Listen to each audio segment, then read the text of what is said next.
I wouldn't wait forever. Just shoot your shot.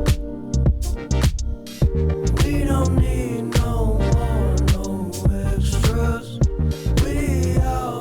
All right, folks, welcome to Shooters. Today I am stoked to have my buddy Elijah in the studio, or in the basement, rather. It's a studio. Yeah. It's a studio.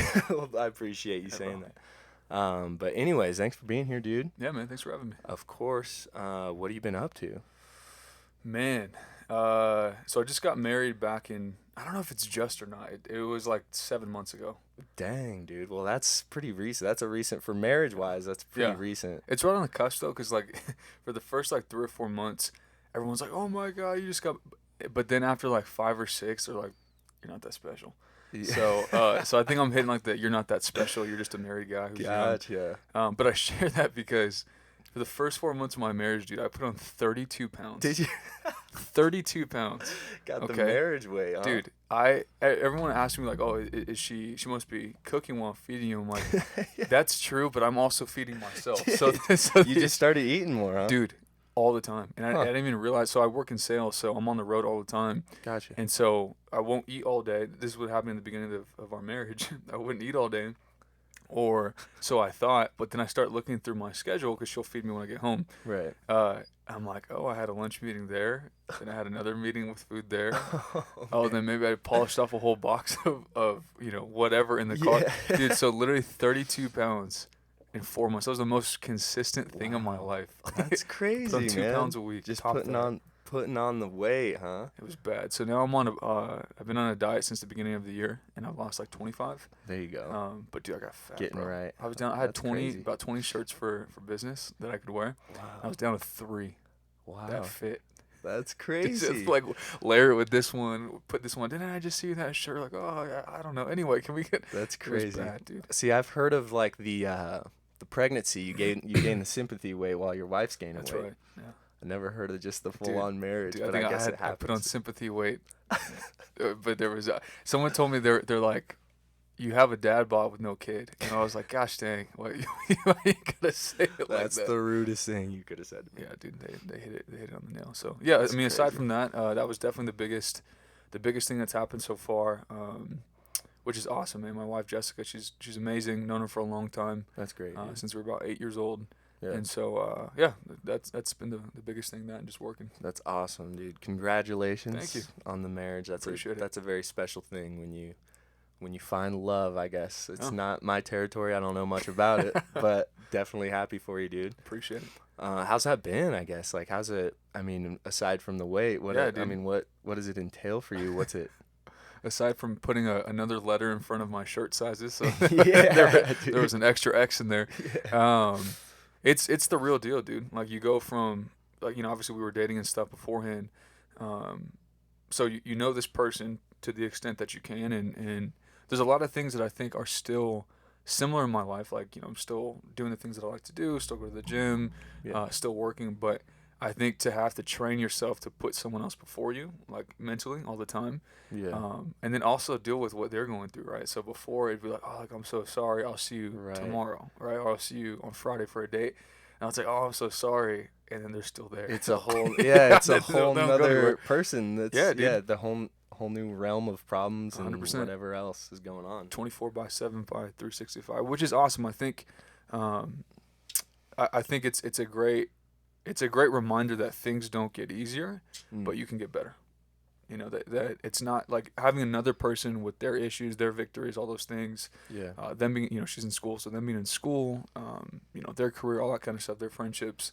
It's harder because it was just you, even if you were dating. So it's just you, and you add that, but you also have like a multiplier effect of, like, it's not 1 + 1 = 2. Yeah. It's like 1 + 1 hopefully equals like 10. All right. So you got there's more you can do and you can handle when you have a support system like that, even though they bring in their own stuff, if that makes sense. Right. Dang, that's deep, dude. So sorry. That's deep. No. You guys were like, talking about Aaron Hernandez and stuff, just messing around how people who are transplants to Colorado shouldn't be here. And I'm like, you know what, man? This is great. This, like, I started this loosely based on sports, called it Shooters. There's a little basketball in the logo, but you know, we'd talk about whatever. And You know what, though? I doesn't did bother have me, to but- shoot my shot Yeah. to get my wife, so that's Oh, there you that's a big go, draw. I dude. had to Yeah, pull that's, that relates. yeah, from deep, from the logo. I went after her for like, I don't know, probably like a year before we even started dating. Oh wow. Like, Yeah. dude, So just a year of the chase, huh? Yeah, bro, just chasing. Wow. With no title, just going. Yeah. And then we dated for I think a little under 8 months, and then we broke up. Okay. And she's going through a lot of stuff. Sure. And just trying to figure out like what she wanted to do, who she was, Sure, blah blah yeah. blah. And dude, so for another 13 months, man, still it was all layups at that point, you know, just like running through the normal Sure. stuff and like checking in, how are you, blah blah blah. But we were literally broken up for almost double what we dated for. Wow. And so just had to keep pursuing and like showing up. There's other people in her life. I'm like, gosh dang it. Like, I don't Yeah, know. They're little shooting jealousy too. a little little bit, jelly, too. bro. It was bad. Well, yeah, that's a display of patience there too, big time, dude. Yeah, which because I am not normally. Yeah. Oh, me either. Dude. In any way. Mm-mm. So yeah, props for that, I guess. Just to be there and lingering, like knowing what you want. It's Yeah, like, bro. what's happening? I was the So- original loiter squad on that one. I was just around. Yeah. But I think something in that is just like being purposeful. You know, Mhm. like there's a difference between like people who are latch-ons or kind of like just weird. You know, like they're just Being there. creepy. Yeah, Like if yeah, the girl's that's like, right. get away. Yeah, Yeah. yeah, please go away. You're like, okay, come close. You're like, no, bro. She means go away. Yeah. So I think being there purposefully and, you know, I think when you really are great friends with someone, you're best friends with someone, you already naturally run in the same circles. Yeah.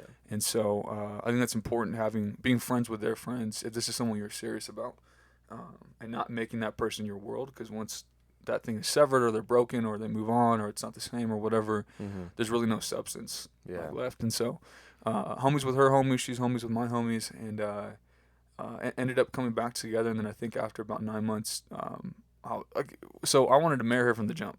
Okay, so Yeah. I'm like, when I You're say serious about it. shoot my shot, I'm like, You're shooting that 3-pointer. bro, I'm shooting the three from the other side, the other arc. Okay, so instead of facing my own basket, I'm like Yeah. 3/4 the way down shooting. Yeah.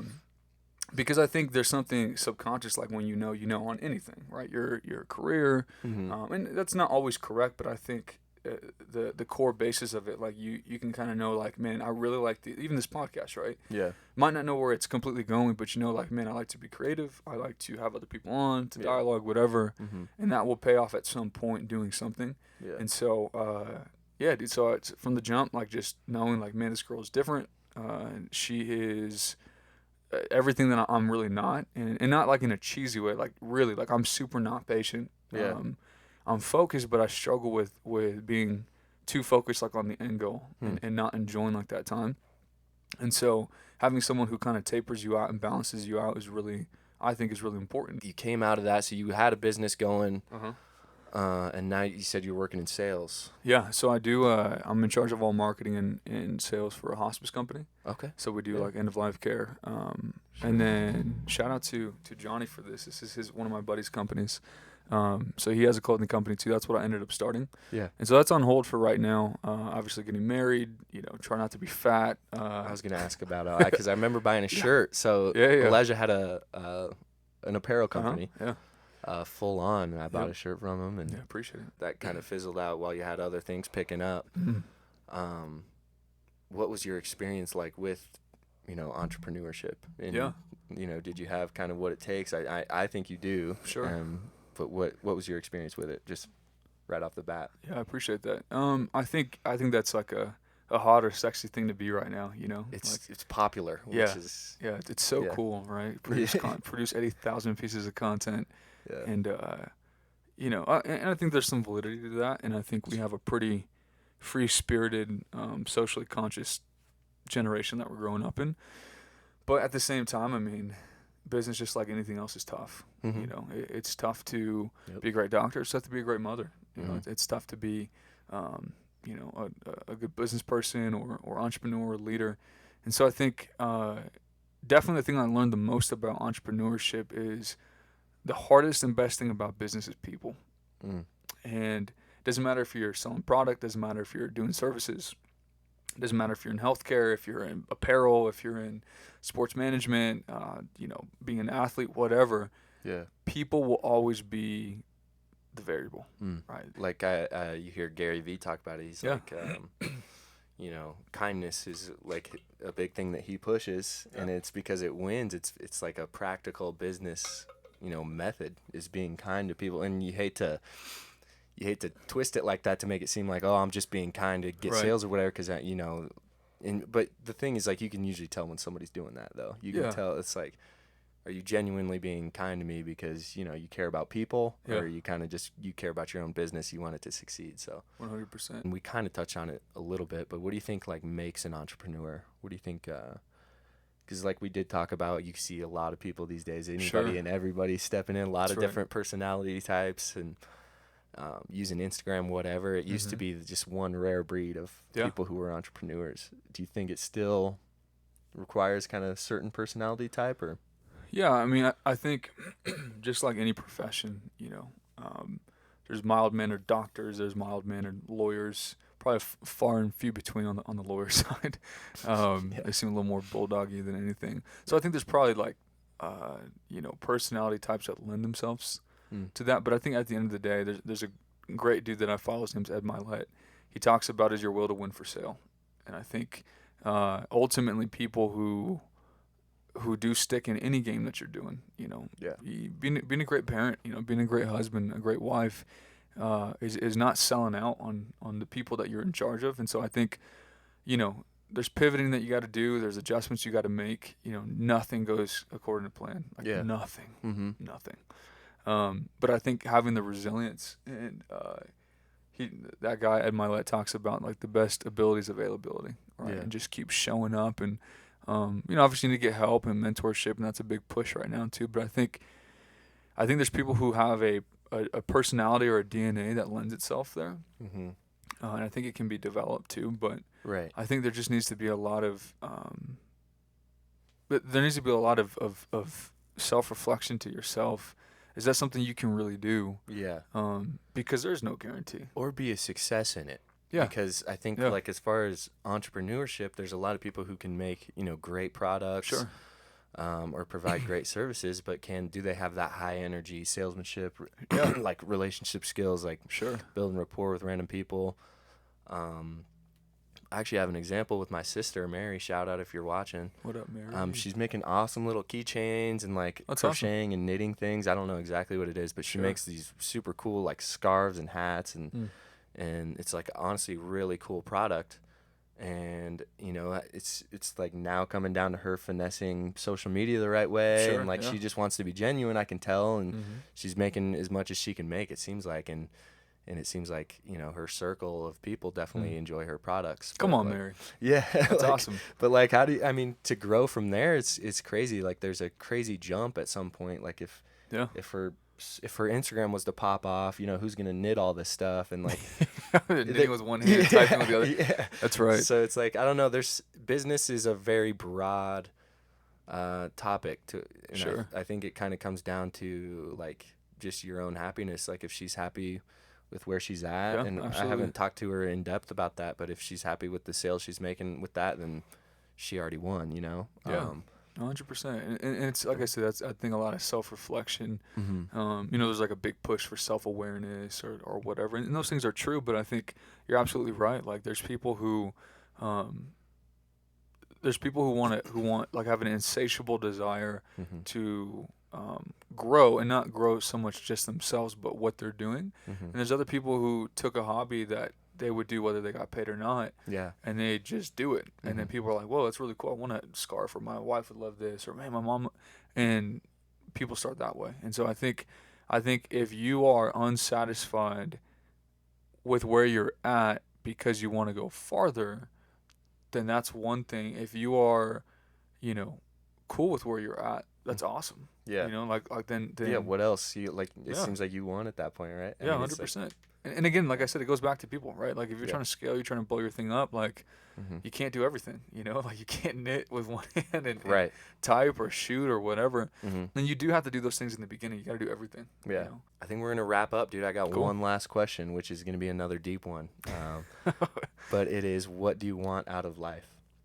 That's awesome. That's a great question. I think truthfully for me, my faith being like the biggest thing that goes on in my life is I want to make sure that me and God are straight. You know, that we're good, and you know, all the other kind of stuff that stems from that. I think a lot of people can and I suffer from this too, over categorize and over compartmentalize what they do. I do this here, I do this there, I do this here, and it's all one thing. You know, like you have to draw boundaries and stuff like that, but I think I got to make sure that I'm straight with the person that I'm answering to. You know? Like if you have a boss, you got to make sure you're good with them. If you are the boss, then you got to make sure your people are good.